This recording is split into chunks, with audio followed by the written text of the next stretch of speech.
Hello, and welcome to Mudras for Manifestation with Elevated Academy. My name is Julia Bryan, and I'm one of the head coaches with Elevated Academy. Today I want to talk to you about mudras. This is an ancient practice.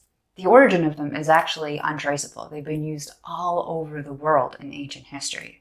Of course, you probably already can think of some of the most famous ones that you've seen depicted, Hindu gods and Buddhist gods.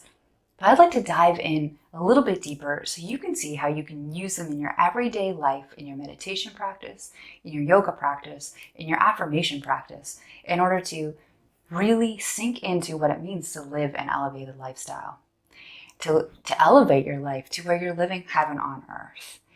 We've been given these beautiful little secrets from all back through ancient history, and it's, we can use them every day if we just tap in to how important and how easy they are for us to use. So let's talk about what a mudra is. Now, the definition that I've pulled from an amazing book that I've been studying, Mudras, Yoga in Your Hands, a simple technique to achieve lasting health, happiness, and inner peace by Gertrude Hirschy. I'll put that at the end of the video in case you'd like to dive in a little deeper.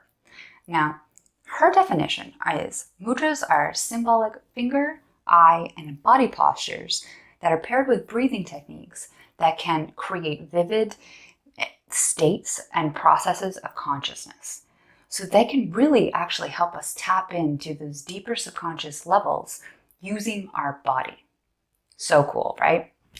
So like I said, the origins of mudras are kind of a mystery. They've sort of popped up everywhere. They've been found all over the world and are still used today. I mean, look at me, I'm talking with my hands. Human beings use hand gestures and arm gestures all of the time. Some are pretty rude and some are really welcoming and beautiful. I mean, when we think of, arms up in church to praise God, arms out to extend to a hug, the gesture of peace and namaste at the end of a yoga class. I honor the light in you and the light in me. We have some really beautiful hand gestures. And mudras are that next step that helps us tap into these sort of secret powers that we don't always access in our bodies. The most recognizable mudras that we see in our modern Eastern and Western culture are in practices of yoga, martial arts, and meditation are those of the Hindu and the Buddhist gods and goddesses. We see these symbols depicted in art, in Hindu dance, and deep spiritual rituals. When we think of Tantra rituals and many others, and Hindu rituals, across the globe, people are using these gestures. Now, why? Let's dive into a few more reasons why we would even use them. So think of the reasons we use yoga: to increase our capability to create prana and flow through our body, through our meridians in our body. Majority of those are in our hips, and we'll talk a bit more about that later. Now, mudras in our hands are the same, like the title said, it's yoga for our hands. So we're really creating more sensitivity in our hands, in our arms, in our body, to understand how we're bringing in and sending out energy. Mudras are fascinating. I mean, there are literally hundreds of them. I'm going to share 7 with you in this video series that are really helpful for specific things. But we can go from depression to anxiety, to migraines, to digestive issues. There's really no shortage of how mudras can help us. The same way that yoga asana postures can help with specific things. They also help to deepen our body's experience in meditation. And when we're using things like affirmations and creating that energy in our body, when we pair them with our breath, the affirmation, and the mudra, we're really getting this heightened sensitivity and this deepening of the experience to just push us further and further towards our goal and the relief that we're seeking. Now, you can kind of think of it like a lock. So it's almost like this secret that we're unlocking, this healing or this block that we're trying to remove or allow the prana to move more smoothly through our bodies. So using mudras is just another way that we can access that. So let's talk about the best ways to use them.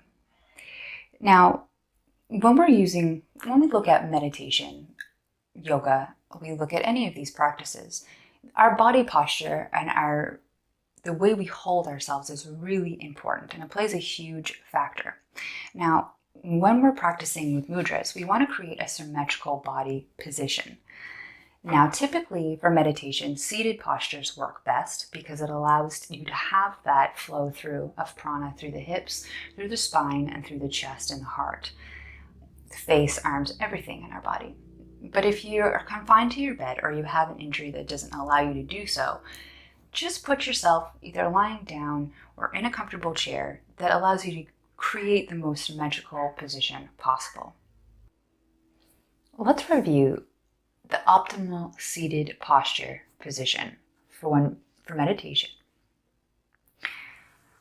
So, as I mentioned, you're going to want to have your hips higher than your knees because this allows the flow from the upper chest, the lungs, everything down through the meridians through the hips.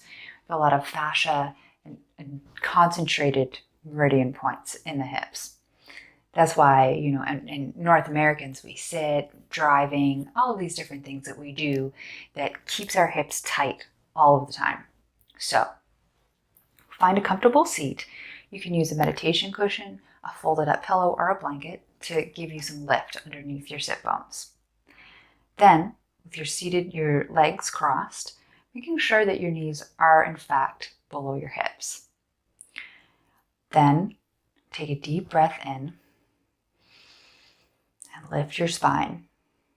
Feel the spine straighten. You're going to want to make sure that you do still in fact have the slight curve in the lumbar spine, the base of your spine. That does support your lower back and your hips. With the upper back, the thoracic spine. Now, as you stack your vertebrae, draw your shoulders up and down. So the shoulder blades come along the back, onto the back of your back. Then let your hands relax on your thighs, keeping your arms and your hands about an inch away from your body.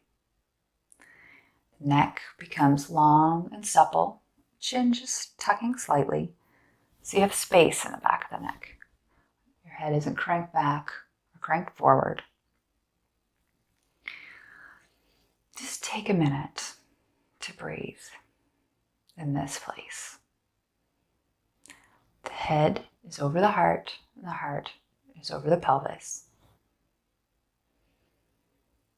Just breathe in and out.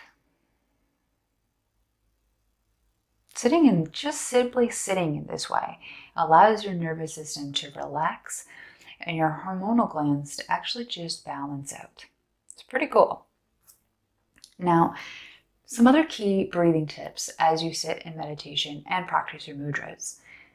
Exhaling deeply several times before you start your mudra and affirmation work will really help because it helps to clear out what is there already. So you can think of this as like strong exhales, releasing everything, even several fire breaths, which are short bursts of breath. So equal inhale, equal exhale, really flushing everything out that's already inside the lungs and the diaphragm in order to make room for what you're creating. The next tip is as you inhale and then exhale, pause slightly in between. So